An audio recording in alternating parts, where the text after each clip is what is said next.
labor market is clearly very strong. It is more just that, by now, we've continually expected to make faster progress on inflation than we have ultimately, and that's why the peak rate for this year goes up between this meeting and the September meeting. You see the fact that we've made less progress than expected on inflation, so that's why that goes up, and that's why unemployment goes up, because we're having to tighten policy more.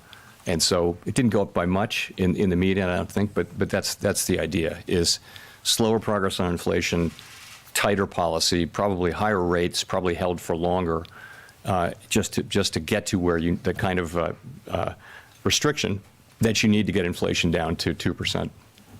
You can look at history, right? And history would say that in a situation like this, the declines in unemployment would be more meaningful, I think, than what you see written down there. But why do we think that is the case? So I'll give you a few reasons.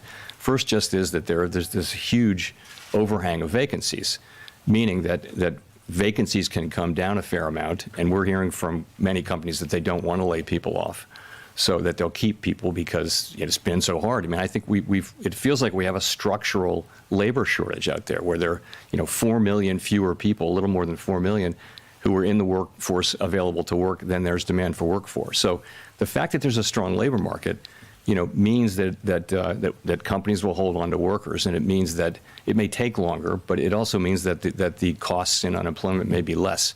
Again, that we're going to find out empirically, but I think that's a reasonably possible outcome, and you do hear many labor economists believe that it is. So we'll see, though.